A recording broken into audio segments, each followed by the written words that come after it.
uns Marburg, die alte deutsche Stadt. Über 20 Jahre lebte hier die volksdeutsche Bevölkerung unter Fremdherrschaft.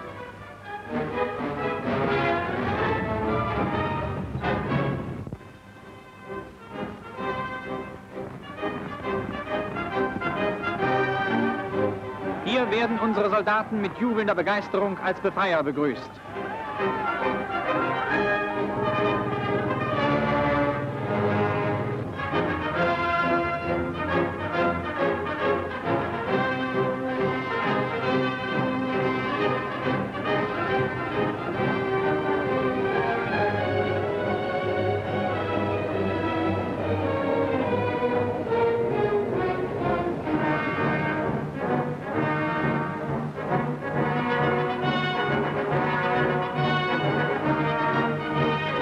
Nach der Entwaffnung der serbischen Polizei übernehmen Marburger Volksdeutsche den Sicherheitsdienst in der Stadt.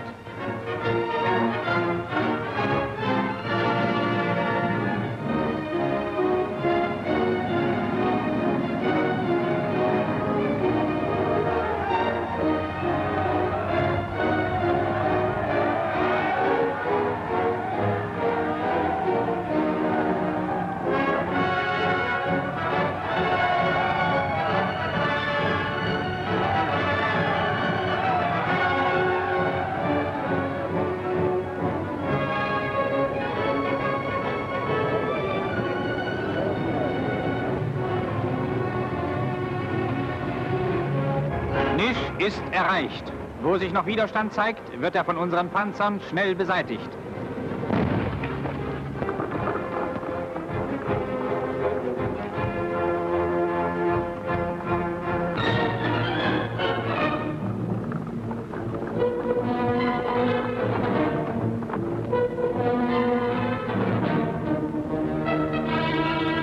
An allen Straßenecken werden Gefangene gesammelt. Unter ihnen Kroaten und Slowenen, die von den Serben zum Heeresdienst gepresst worden waren und nun ihre deutschen Befreier grüßen.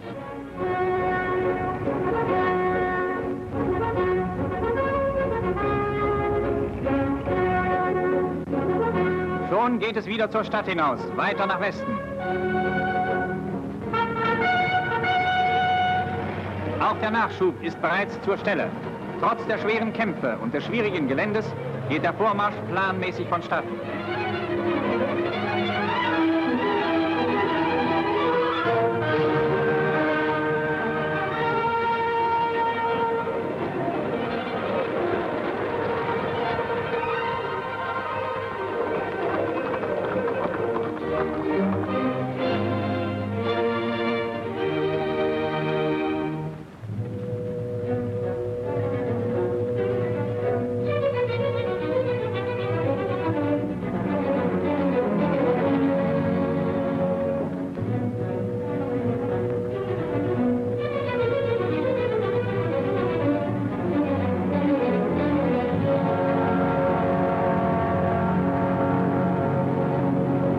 Auf dem Wege nach Jusque.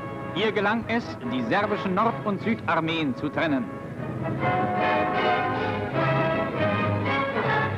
In Jusque.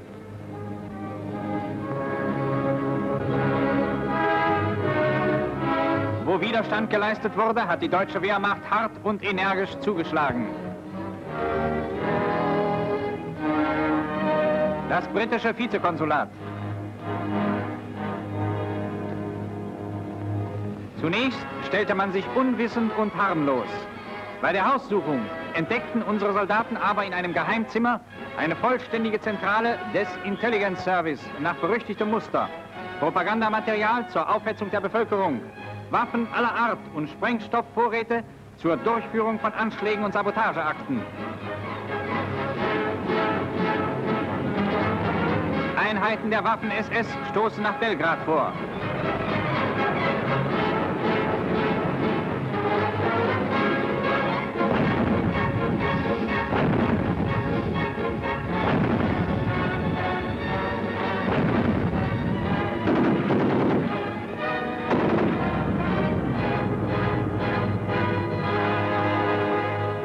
Hier rückt ein serbisches Regiment geschlossen in die Gefangenschaft.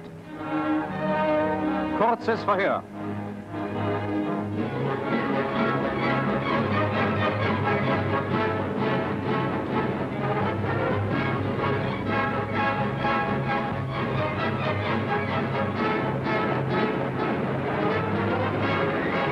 Auch an dieser Front die gleichen Zerstörungsbilder. Nur eine schmale Eisenbahnbrücke blieb unversehrt. Der Übergang erfordert größte Fahrkunst. Unsere Soldaten wissen sich immer zu helfen.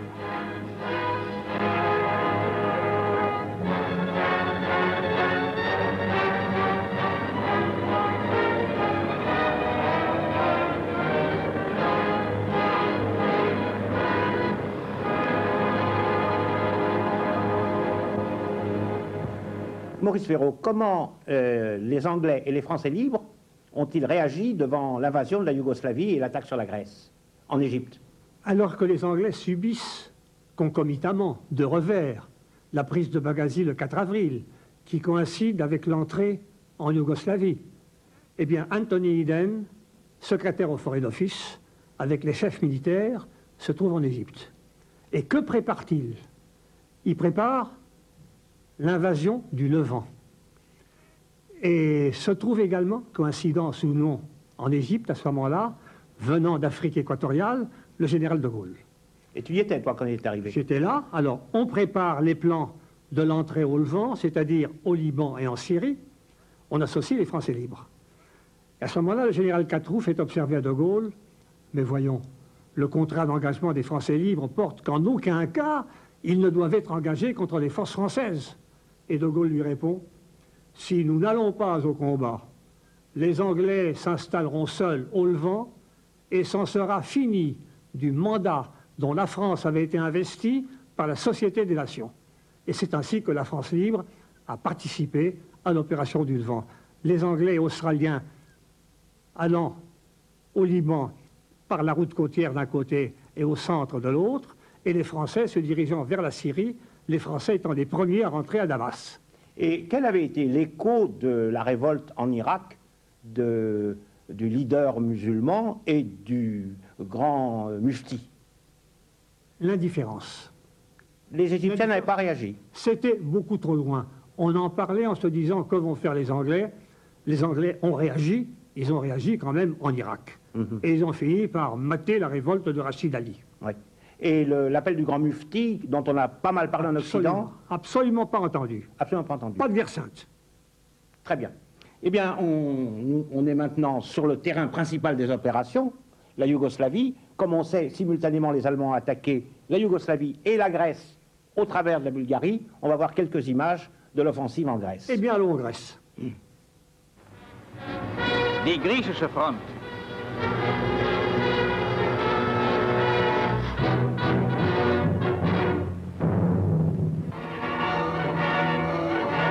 Artillerie und Stukas zerhämmern die Metaxas-Linie.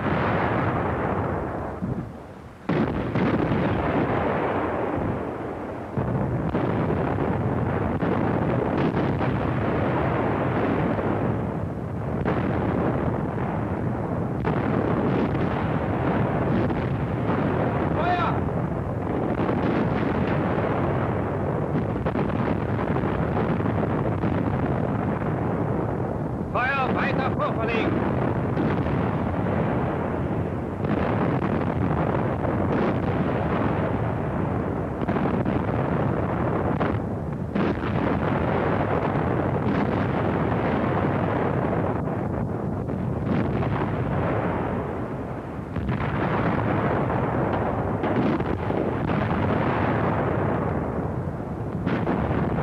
Ein Zeichner der Propagandakompanie mitten in der Feuerstellung.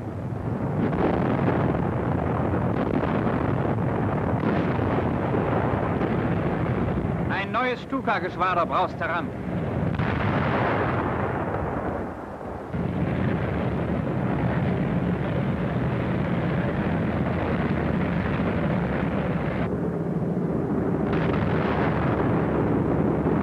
Bunker um Bunker wird schwer getroffen. Die schweren Befestigungen, die die Passstraßen beherrschen, werden systematisch niedergekämpft.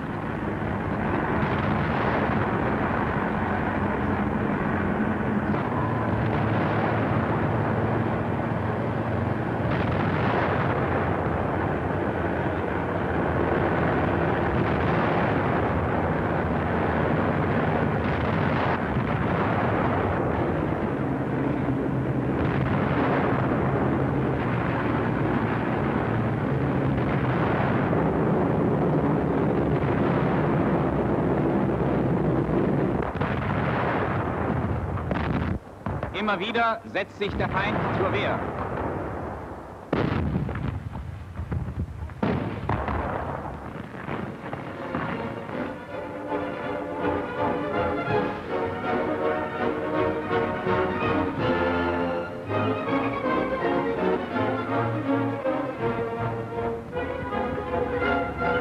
Straßensperren werden beseitigt. Jeder packt mit an.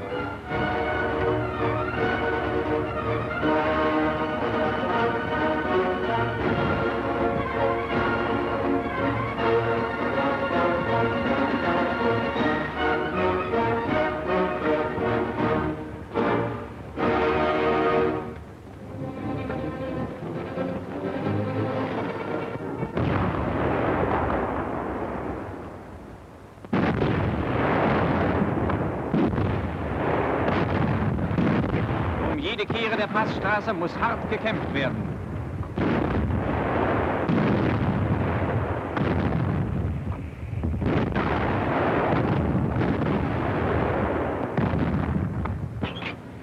Die Metaxas-Linie ist durchbrochen.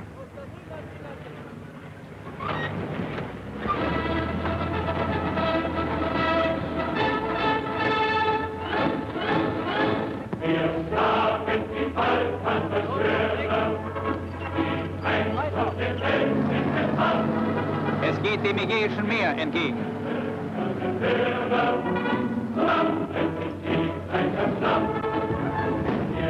Mit diesem Durchbruch war das Schicksal der griechischen Armee in Thrazien besiegelt.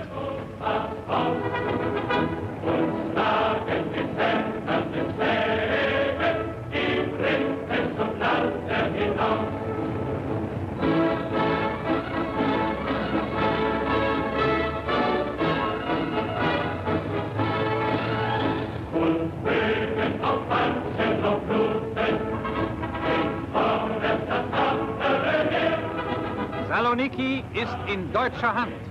Hier war im Weltkrieg das Hauptquartier der Alliierten. Jetzt ist dieser wichtige Hafen schon nach 4,5 Tagen von unseren Truppen erobert.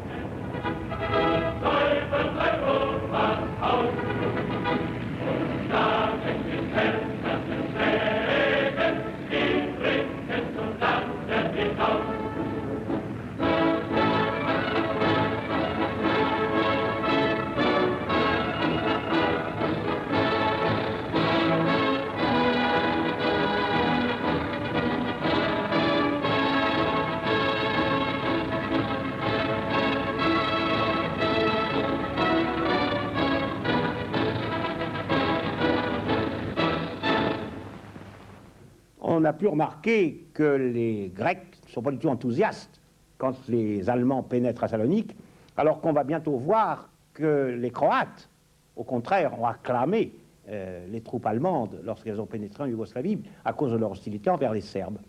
Mais je voulais demander, De Gaulle était à ce moment-là en Égypte et il a parlé de ces événements. Ça rappelle quelque chose? Très brièvement, De Gaulle, le 5 avril 1941, après avoir déjeuné au-dessus de la rade d'Alexandrie, au Royal Yacht Club, avec Anthony Eden et les Anglais et Catroux, De Gaulle tenait une conférence de presse à laquelle j'assistais. Et un journaliste lui demande, mon général, que pensez-vous que fera l'Union soviétique en raison de l'invasion de la Yougoslavie, qui est un pays slave? Et De Gaulle répond, après une seconde d'hésitation, en se dandinant un petit peu sur ses pieds, je crois que jamais la Russie n'a été aussi près de comprendre la cause des Alliés. C'est tout. C'est tout. Et comme historien, je dois témoigner qu'il a commis une erreur de diagnostic, car on sait, d'après les archives soviétiques, aujourd'hui, qu'au contraire, Staline et Molotov, très inquiets par la pénétration allemande en Yougoslavie, ont demandé une entrevue à Ribbentrop. Molotov a rencontré Ribbentrop, et Molotov lui a dit « Ne vous inquiétez pas, nous n'avons jamais été si près de vous ». Et pour compléter cela, en fait, Staline n'a pas répondu à un des messages du roi Pierre de Yougoslavie qui demandait son aide. C'est donc que plus tard que ce que dit De Gaulle sera vrai, mais pas au moment où il l'a dit. Non, et pendant ce temps, les Allemands préparaient les plans, les parachevaient de l'opération Barbarossa, l'invasion de la Russie. Bien sûr. Eh bien, après les actualités allemandes, on va voir maintenant comment les Anglais ont présenté ces événements d'avril 1941.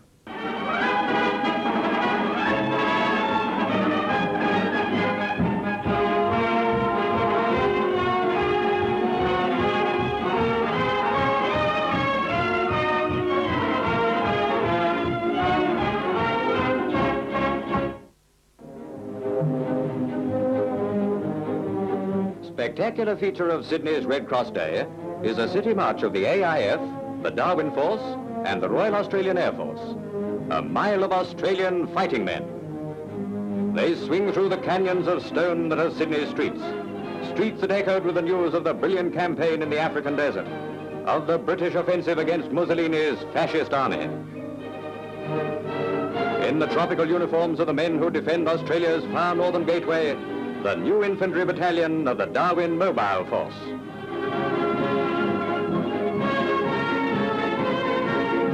Splendid in achievement in the air, the RAAF hold yet another proud distinction. They're among the finest troops on parade in the world today. Sydney hails the perfectly disciplined marching of the rankers of the Air Force, remembers too that when they take wings, they become Australia's first line of defense.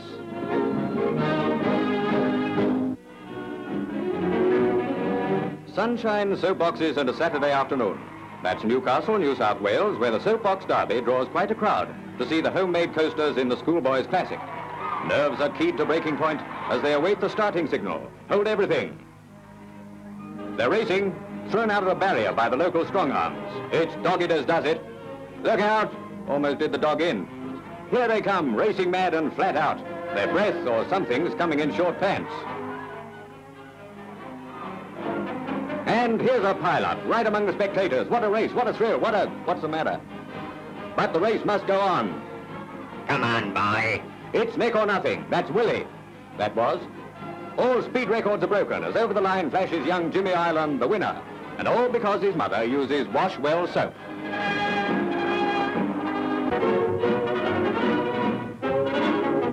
It's a red letter day in South African history. For the Director General of War Supplies is handing over to the military authorities the first howitzers built entirely in the Union. The guard is changed as the Army takes into its charge guns made by South African craftsmen from South African steel. In the early days of the war, it was not intended that the country should make its own guns. But the necessity arose and the workers of the Union home front responded magnificently. All that is best in ingenuity and resourcefulness was put into the work of manufacture. And today the finished article is already in action, as Mussolini's minions know to their cost.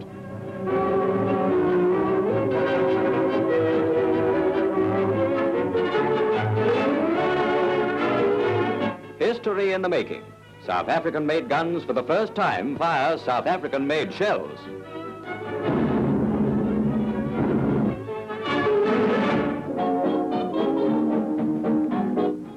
For 300 years, men of Surrey and Sussex have played marbles on Tinsley Green. Come on there, you're late. And for the first time in all those years, their skill at the ancient game is challenged. Soldiers from Canada and Newfoundland are competing for the Silver Cup. What classic play. A pretty flip, sir. Now the Army breathes on its alley and the Battle of the Champs is in full swing.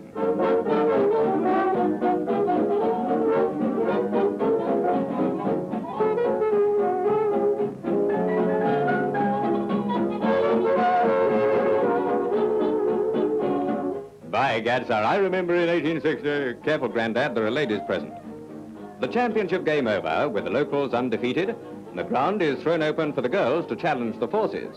Critics there are in plenty. A nice sporting atmosphere prevails, sometimes.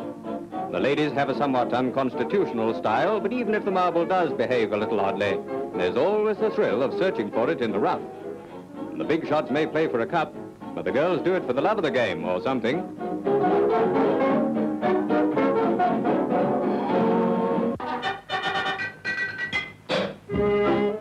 Prospective papas go into training at the New York Maternity Center. Well, gentlemen, you've been told how to handle the situation. Now leave your corners and come out fighting. You always wanted to go places and see things with baby. Now look what you've landed for yourselves. Mind you, I'm not a fella to talk, but somebody ought to tell Robinson not to wring out his baby. My mother-in-law says this is all wrong. Stop telling us what your mother-in-law says. You're getting us all confused. I want to learn how to do this thing right. Hot dog, I thought mine was pink until I saw yours. Now for the little intimate moment which every expectant father should have well in hand. You can laugh if you like, but before long every one of these nursing fathers will be so expert at raising the wind that a new generation will grow up clinging to their father's apron strings while engineer mothers are out building bonny bombers.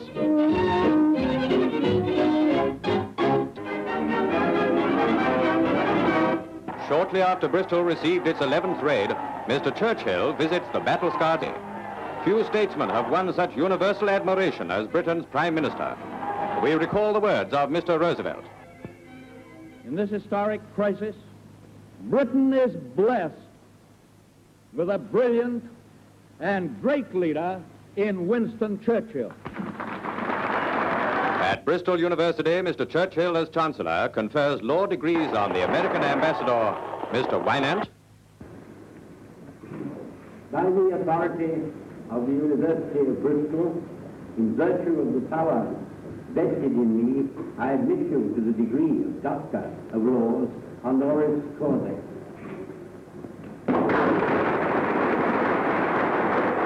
And the Australian Premier, Mr. Menzies. I admit you to the degree of Doctor of Laws honoris causa. Now, in glowing words, the Prime Minister extols the people of our nation, whose spirit has emblazoned the noblest pages in history. Spirit, bred in freedom, nursed in traditions which have come down to us through the centuries, and which will enable us, most surely, at this moment, this turning point in the history of the world, to bear our part in such a way that none of our race who come after us will have any reason to cast reproach upon their sires. And it was to the bombed people of Bristol that Mr. Churchill gave his stirring pledge. We'll give it to them back. Later, he electrifies Cardiff and Swansea with his cheerful personality. Originally intended to be a secret visit, it becomes a triumphal tour. The people of South Wales swarm round there, Winnie cheering him to the echo. Almost lost in the midst of his admirers, no film star has received such a tumultuous reception.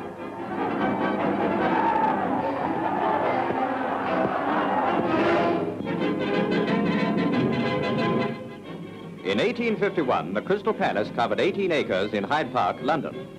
3 years later, it found a final resting place at Sydenham, where, beneath its vast glass roof, exhibitions and displays of all kinds were held. From its 260-foot twin towers, Londoners look with pride over the ornamental gardens into 8 different counties. Then in 1936 came the spectacular fire which completely destroyed the 82-year-old veteran of hallowed memory. These exclusive Pathé pictures of the blaze vividly recall the passing of the £1,500,000 glass house. Mute reminder of a past glory, the North Tower now gives its life for its country. Cutting through the cast iron columns and steel girders, demolition experts weaken the foundations and place a 220-pound charge of dynamite. The moment of execution has arrived. At a given signal, the explosive is fired, and up she goes.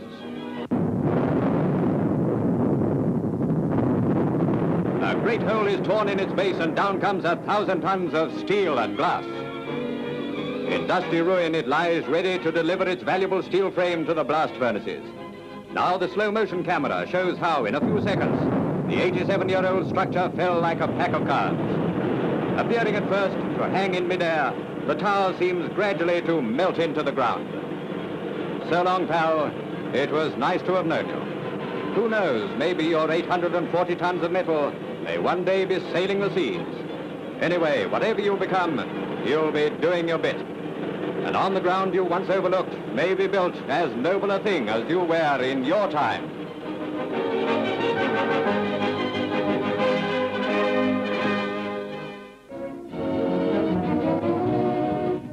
Wartime drama in American waters. Coast Guardsmen at Norfolk speed to take Axis ships into protective custody. In a dozen harbors, they're boarded without warning to prevent widespread sabotage and possible scuttling. 70 German and Italian vessels are seized. A tip that Rome ordered their destruction led to the U.S. government's swift countermove. Some 875 Huns and Wops are rounded up when undeniable evidence of a systematic attempt to wreck all machinery is disclosed.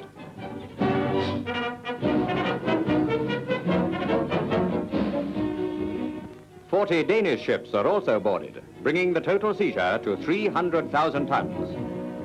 Among the captive crews sent to Ellis Island for internment, the least worried are the Danes. No, not even annoyed, least of all the little lass from Denmark. And equally happy is the ship's mascot, who rather enjoys Uncle Sam making a monkey out of the Axis.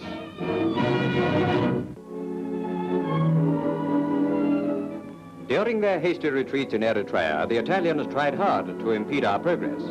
On the road to Keren, they made futile efforts to blow up a bridge. Indian engineers are quickly on the job repairing the superficial damage. While the work is being carried out, transport makes use of a substitute track across the dried-up riverbed. In this wild, mountainous country bordering the Red Sea, 25-pounders go into action, blasting the Italians out of their one-time colony.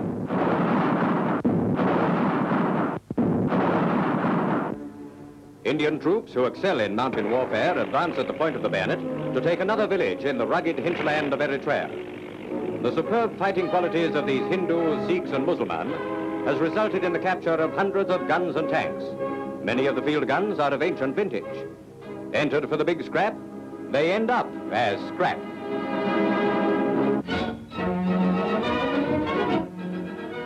In Cairo, famous Britishers meet to discuss the war in the Middle East. Among those present are General Sir John Dill, Air Chief Marshal Sir Arthur Longmore, Mr. Anthony Eden, our Foreign Secretary, now back in England, General Sir Archibald Wavell, General Officer Commanding-in-Chief, Middle East, and last, but by no means least, Admiral Sir Andrew Cunningham, Commander-in-Chief, Mediterranean Fleet. These are the men who will pilot us to victory in the Middle East. Maurice Ferraud, quand on était à Alexandrie à l'époque, l'amiral Cunningham, ça rappelle pas quelque chose? Oh, ça me rappelle une affaire heureusement terminée sans effusion de sang, qui aurait pu être la réplique alexandrine de Mers el-Kébir.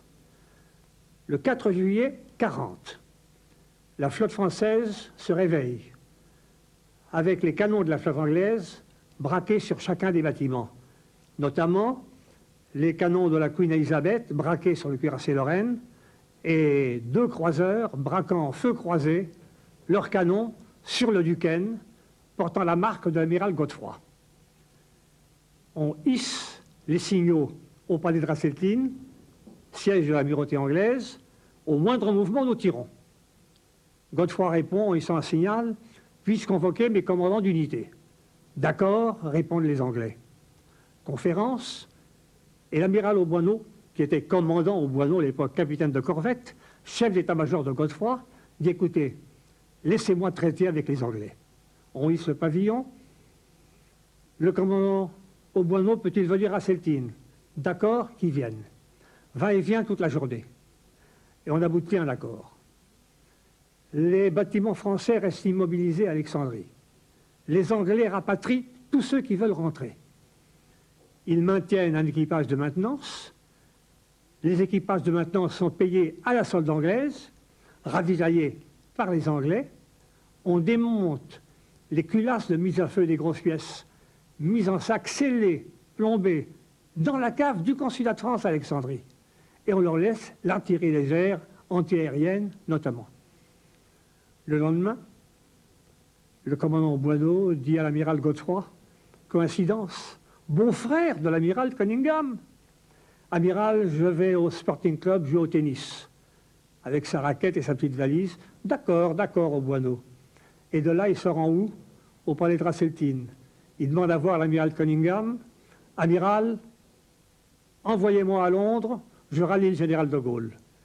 Le commandant Auboineau devait devenir plus tard l'amiral Auboineau, commissaire à la marine de la France libre. Alors tout ça, ça se passait en juillet 40, et maintenant nous sommes en avril 41, les rapports franco-anglais, enfin, de Gaulle et les Anglais, ces rapports sont évidemment au beau fixe.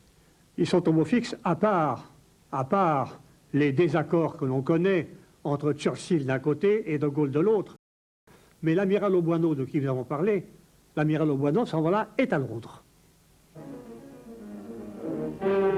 Preceded by a shower of flares, German bombers rain fire and high explosive bombs in their most savage attack on London. Here again is the blood, the sweat and tears that Nazi warfare brings to the men, women and children of city, town and village. Here again are the same firefighters who face peril and danger with the same grim determination and courage. Amid the rain of bombs and falling masonry, they fight the hell of Hitler's making, while our cameramen record for all time their stupendous task. Rocked by blast like some foul giant's breath, and blistered by the intense heat, London's firemen carry on. Here are heroes in action.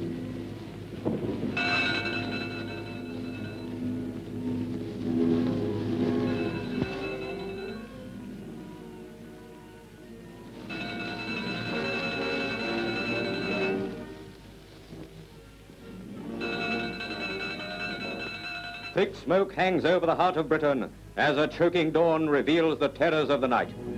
London has been wounded during the hours of darkness, but what colossal strength runs in her veins. As hoses still play on the smouldering ruins, a fireman is heard to say, "Blimey, he wasn't half cross with us last night." Let every honor be given to the rescue parties, nurses and doctors, who toil for hours among the wreckage, bringing help and easing the suffering of survivors. From out the bowels of devastation, they bring the injured to be ministered by these gallant brothers and sisters of mercy.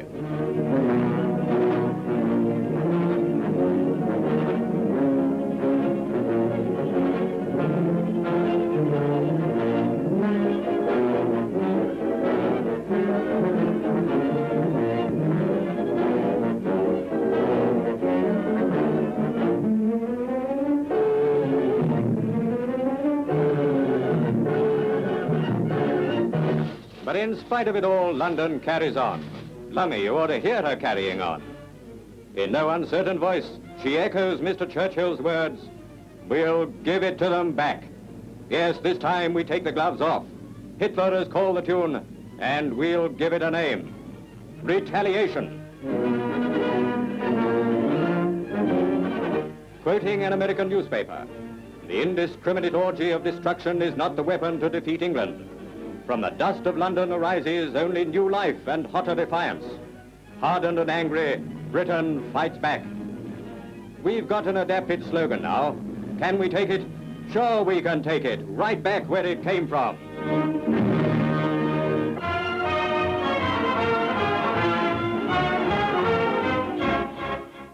Maurice Ferraud, il y a 50 ans, donc tu étais à ce moment-là dans les forces françaises libres. Tu vois ces actualités pour la première fois. Quelles sont tes réactions? Ce qui m'a frappé d'abord dans les actualités allemandes, c'est le triomphalisme du ton. Évidemment, ils étaient vainqueurs à cette époque-là sur tous les fronts. Et parallèlement, la modestie, l'humour et le flegme britannique. Car qu'avons-nous vu du côté anglais? Ils jouent aux billes, il y a une course de boîte à savon, on reçoit des docteurs honoris causa. Pendant ce temps-là, on bombarde Londres, et les Anglais flegmatiques subissent le plus terrible des blitz qu'ils aient jamais connus. Eh bien, je dois dire qu'ils ont été admirables. Et ils ont contribué à ce moment-là à sauver le monde. Il faut le reconnaître, loyalement. Merci Maurice Ferraud de ce témoignage qui est vraiment quelque chose de tout à fait vécu.